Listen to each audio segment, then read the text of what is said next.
So, welcome, and welcome to the next episode for the Systematic Business. Today, I have a new guest. His name is Darren. So, why don't you introduce yourself and what do you do, and how? Actually, you can start right from the beginning. How you ended up here? How I ended up here. Yeah. I don't know. No, I'm Darren Magarro. I'm president of DSM. We are a full service marketing firm in Franklin Lakes, New Jersey.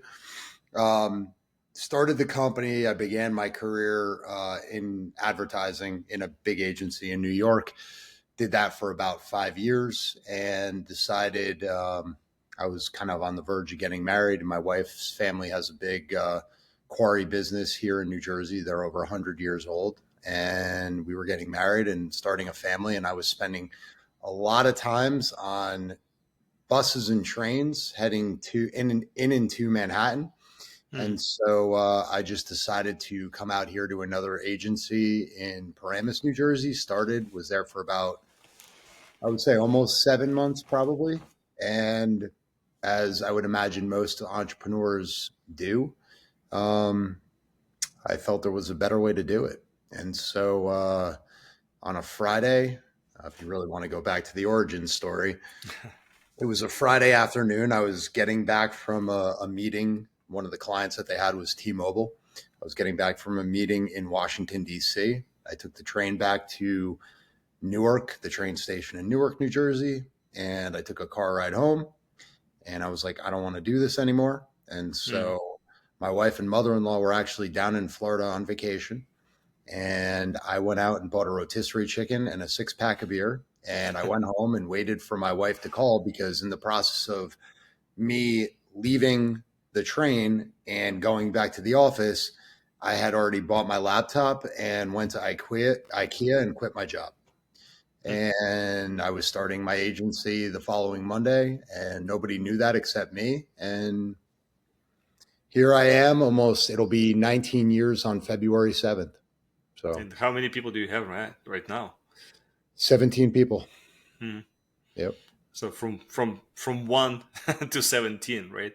It was me in a front porch of our old house, a screened in porch, my laptop, an IKEA desk, a waste paper basket, a chair, and one of those mats that you could slide the chairs on.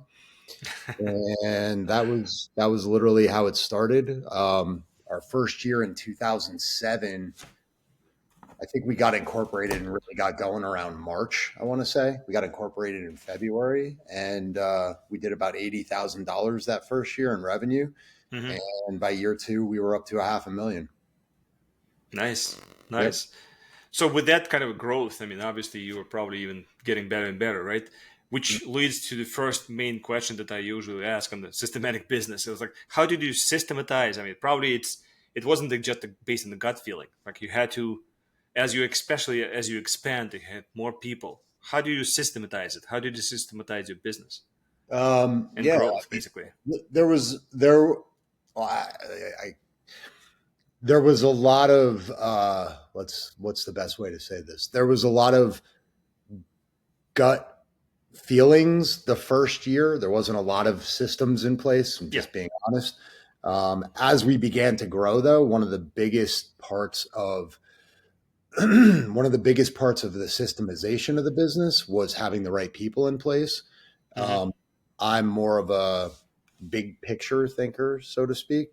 So, as my first partner, our creative director came on, and then as we grew, we needed an account manager because I wasn't really great at account management. I was more of a front end sales guy. It was about understanding where our biggest weaknesses were and then putting into place, I guess, systems and people that did it better than I did. And to this day, that's really kind of how we've evolved. Hmm. We're very much, we're still a lean organization. We're not big by any stretch of the imagination. 17 people might sound like a lot of people, but it's not. Yeah. Yeah. Um, we do a really good job of figuring out what the weaknesses are and then surrounding ourselves with good people that can help support that weakness. Mm-hmm. And I think from day one, that's always kind of been my mantra. When it was just me and my ex-partner in the business, or when there were three of us, Mm-hmm. because three became five, and then five became seven. And then we grew from like 9 to 22 people. And then we got out of our office, then we scaled back. And it's about finding your sweet spot and like what your strengths are and and knowing what Mm-hmm. your weaknesses are. Mm-hmm. Yeah. Yeah. Which, I mean, yeah, because I mean, at the beginning, I mean, I also have my own business, right? At the beginning, yeah, you go by some kind of a gut instinct, but then you need to start systematizing because it's Mhm. not just you anymore. Yep. Because your gut feeling is your system is just not as good. Now you need to start putting something in place, And right? I also think, like, to this day, my last sort of my last frontier of letting things go was kind of sales. And, we hired a fractional chief revenue officer, I guess, about 2 months ago. And we just had a meeting Mm-hmm. this morning, and the systemization, where I just kind of go off gut instinct, and I sell through relationships and don't have a Mm-hmm. lot of systems in place. Um, she's in the process of systematizing that, like literally our HubSpot, our, you know, all the software we use, how the process will work in Mm-hmm. terms of if we ever hire a new salesperson, what it will look like. It's all being documented and put Mm-hmm. into Google Sheets Yeah. and things like that. That is not my strong suit, but this woman that we hired, her name is Corby. She presented it to our executive team earlier this morning, and it Mm-hmm. was fantastic. I mean, it's like one of those people that you bring on. She was an ex client of ours, and you're like, where have you been all of our lives? Well, She's just really good at it.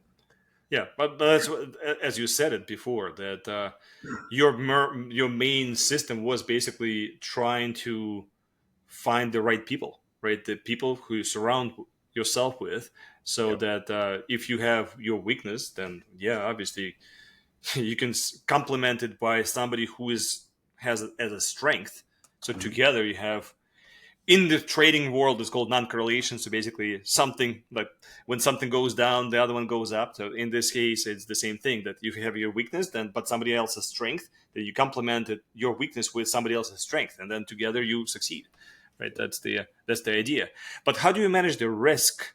Let's say because I mean people are still people, right? So it's still unpredictable. They can be good, and then something changes in their lives, and then not that good, obviously, right? So how do you manage the risk in your business? Uh, I think everything, excuse me, I think everything is a calculated risk. And the beauty of our leadership team that we have a 6-person leadership team at the agency that consists of me, my CFO, our COO, our VP of accounts, our VP of strategy, and then our creative director. So every team on the business is sort of has a voice and is accounted for. And I would say between myself and the two women that I have as my COO and CFO, we manage the risk really well because I'm more of a risk taker and they're Mm. both, and then you have my COO who's a little like kind of middle of the road. And then our CFO is conservative. And Hmm. so having those three different voices when you're making a decision on something is important. If it were Hmm.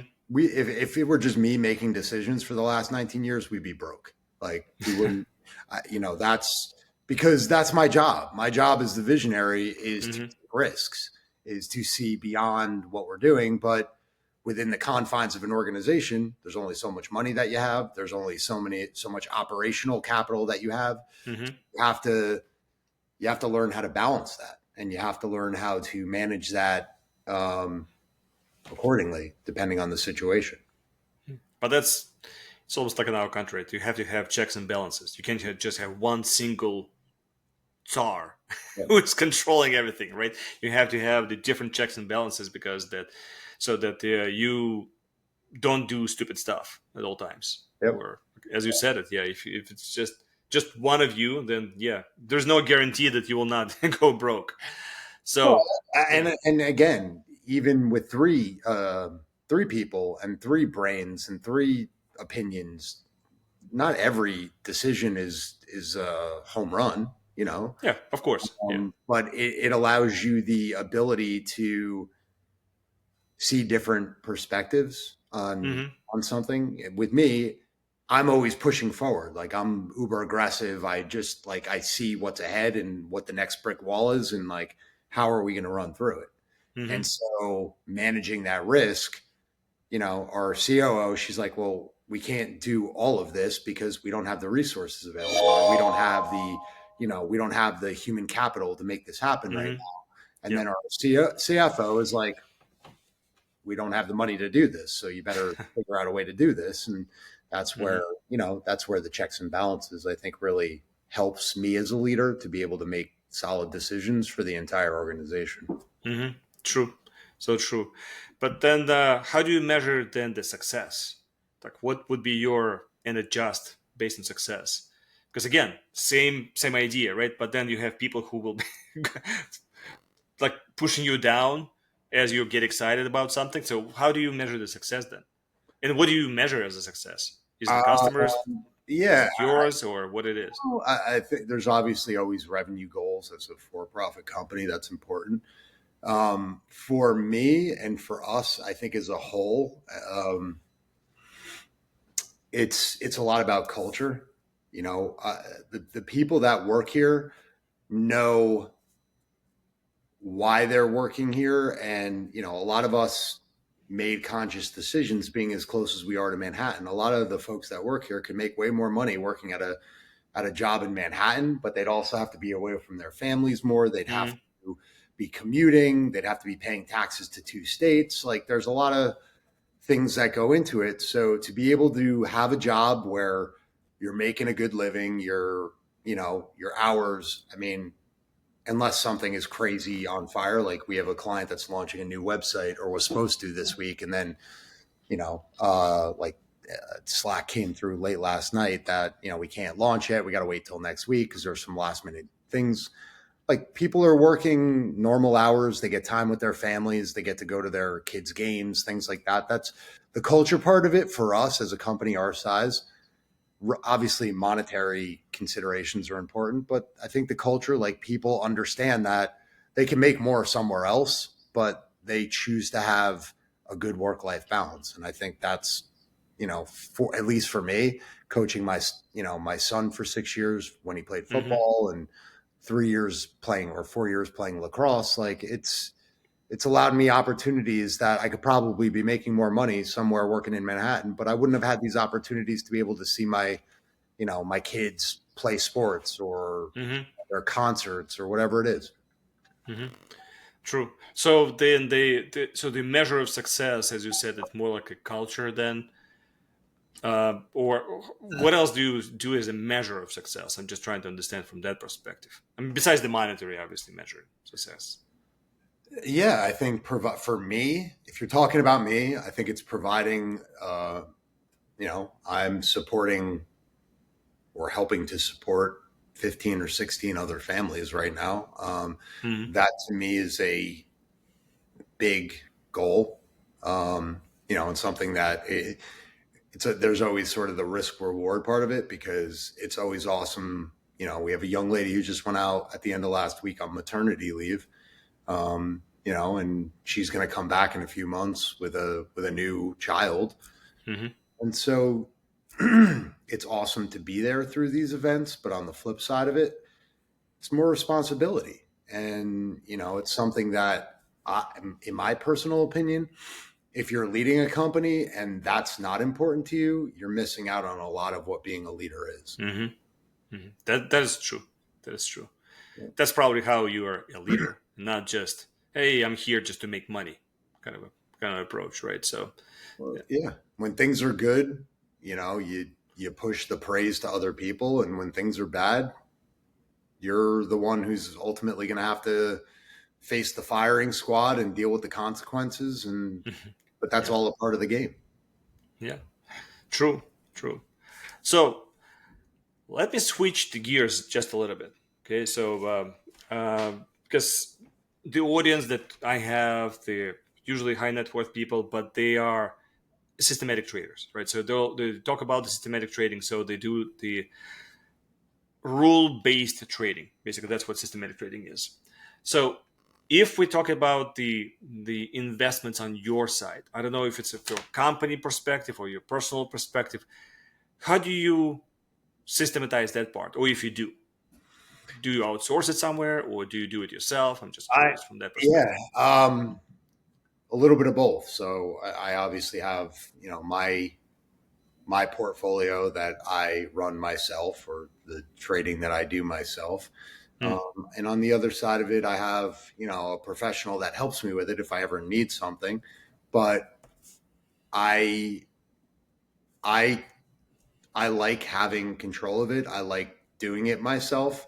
And I've, over the years, I mean, I'm sure I could do, everybody can do better, but I've done pretty well. And how you manage that is just, it's something that I enjoy. So I enjoy Hmm. like, reading up on it, and I enjoy researching. I enjoy researching companies.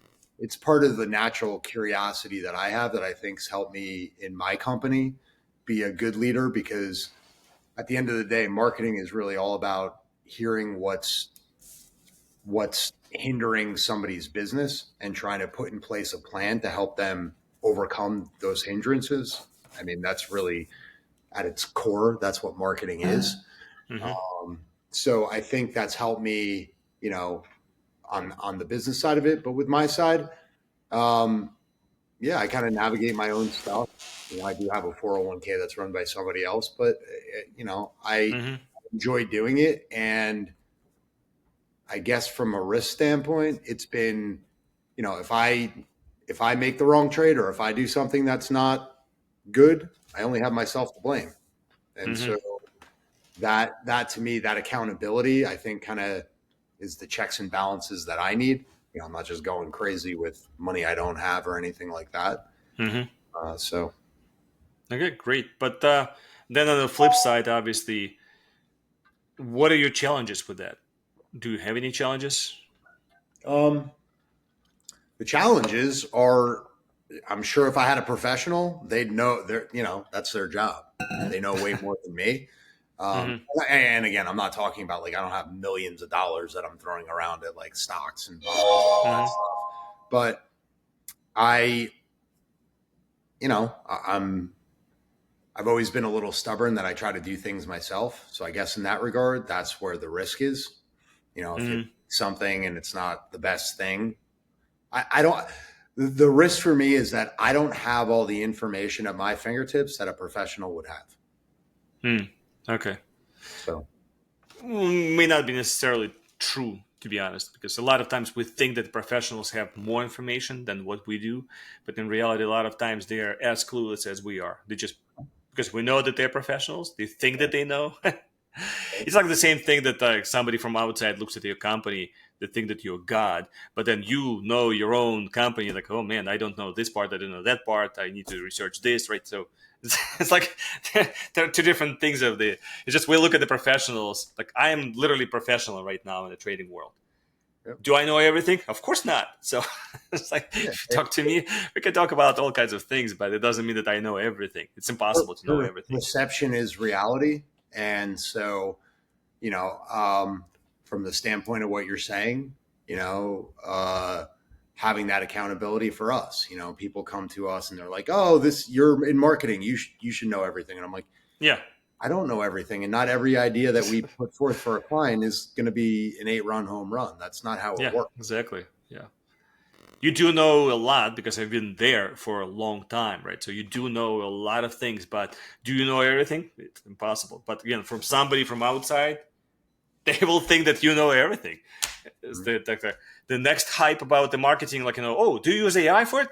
Well, yes, but again, not everything is using AI. Still, we have all the old tricks in our portfolio that we do, right? It's not the same thing. But Yep. again, so people come in with all kinds of weird ideas that because they think that you know everything.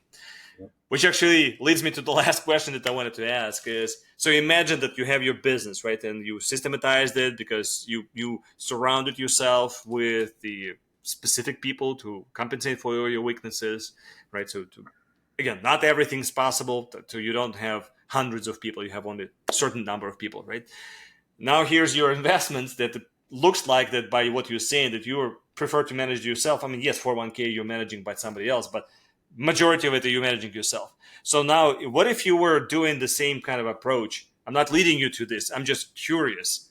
If you were to systematize your investment the same way you systematize your business, what would be more applicable to you? Or you still, because again, you have your personal kind of, not of an ability, but more like the internal drive to be your own decision maker, everything. So this is why you are doing it on your own, or what would be your choice in this case? No, for me, and I'm far away from this, but for me, it's always felt like something that how I got into, I'll give you an example. How I got into advertising, I was a history major. So it's always been, but on the other side of it, right? So I was a history major, but I could never see myself being a history teacher because I enjoy absorbing the information. I don't know. Mm-hmm. I don't enjoy putting it back out there into the world. Like if I have to recite it, like I love watching history documentaries. Mm-hmm. I wouldn't love being a teacher and having to do it year after year and say the same things and teach classes and Mm-hmm. that. So I think from that standpoint, I really feel that the reason why I'm doing this and the way I'm doing it is probably because I have a natural curiosity towards, I guess, that part of trading and making money. It's like a game to me. Mm-hmm. Again, not in like a reckless way, but I'm not bringing millions of dollars. I'm certainly not talking about crazy amounts of money in the grand scheme of the world. But being able to research something and being able to win on something like that, I Mm-hmm. was an athlete, so that competitive nature is there, Mm-hmm. and I think I just have a natural curiosity for it. So it's, to me, it doesn't feel like work. And I'm sure if you talk to some traders, they're like, we wish we could do something else because this is what we do day after day and year after year and month after month. Um, it's fun. I don't know. It's fun to me. Mm-hmm.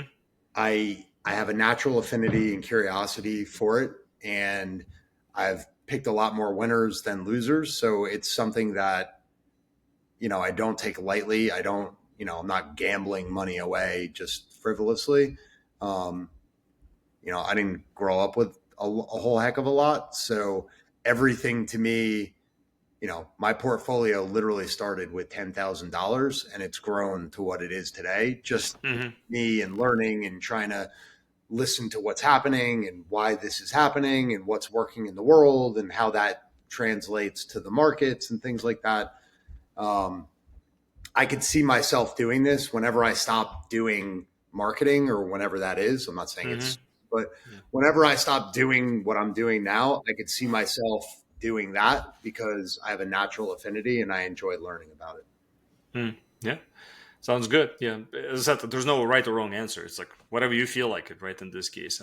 So it's Yeah. interesting. Yeah. It's just interesting how some things are correlated to what you do in the business, but some things, again, you're actually in the trading world. If you think about it, it could be a lonely profession because you really don't need others.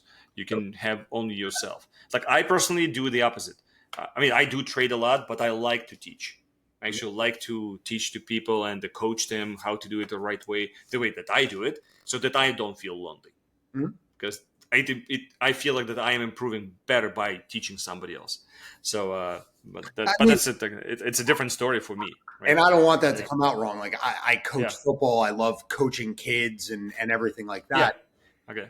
I prefer absorbing the information versus absorbing it. And then, especially with like, I do a lot of mentoring for market. Like I'm an open book when it comes to talking to people who are solopreneurs or Mm-hmm. are just starting their careers in marketing. Cause I try to give them applicable examples of how I screwed up, 10 years ago or Mm-hmm. whatever. And what felt monumental back then, it obviously you could sit here and laugh at it now because whatever doesn't kill you obviously makes you stronger. But I don't know. I guess as I get older, it's funny. Marketing in and of itself is kind of like a social thing. There's a lot of people involved.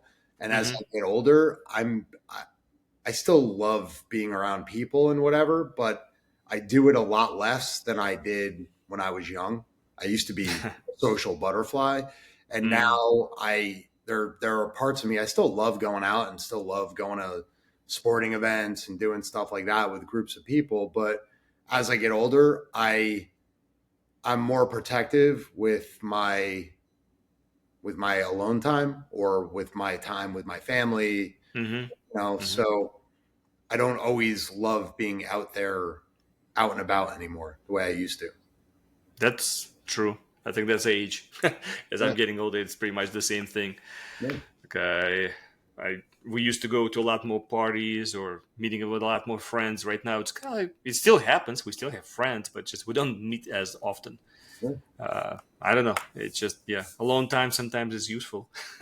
Age, or with family time. Yeah. Age and wisdom, I think, are big. Yeah. Yeah. Well, Darren, it's been really fascinating discussion, and obviously you're quite busy. As I know, you said that you had some crazy week this week, and obviously the last week was crazy as well. So don't want to hold you up too long, but otherwise, it's been very good discussion. So why don't you just before we leave, so you can tell a little bit more how people can reach you if they have any kind of a marketing needs, or for, let's say, your agency needs, how they can reach you and what you actually do. Just maybe in a nutshell, you can, again, just explain a little bit more what you do and how to reach you. Sure. So, like I said, we're a full service marketing agency. We do creative, traditional, digital media, account management, the full gamut, website development, SEO, all the organic, paid. And the best way to reach us, our website is the D is in dog, S is in Sam, M is in Mary group, GROUP.com. And then I also have my personal, it's Darren Magarro on Facebook, on LinkedIn. We're pretty active on LinkedIn as a company, as well as myself and our strategy director on Instagram. I mean, those are the main places to find me. If you're around northern New Jersey and New York City, I'm also here. But yeah, those are the best places to find out sort of about me, about who I am, and about the company, about DSM. We have a really good group of people. We've been doing it a long time. Like I said, we're coming up on 19 years. And next year's anniversary, right? Yeah, 20 year. February 7th, it'll be 19 years. And when I tell you, like I didn't have a clue what I was doing when I first started this, and to be here now surrounded by the people that that I'm surrounded by on the team, the clients that we have. We still have our first client that came over with me from the old agency. They're still a client of ours. So we built a lot of really cool relationships, a lot of people. That first client, my wife and I are having dinner with him and his wife on Saturday night. And nice. And so a lot of people have become like family, really good friends. But I'm very blessed. I never thought that I would be here 18 and a half years later. And yet here we are. And I think it really is a testament to the people that I work with, and how they really care about their jobs and their professions and how they go about their business. I think that's been the true test of our success. Yeah, sounds good. So at this point, I think we can just say then goodbye to the audience, and hopefully we can even have another podcast episode down the road somewhere. See how we progress, right? Both sides. Happy to do that. So, all right. Okay, Darren. So thank you very much, and goodbye.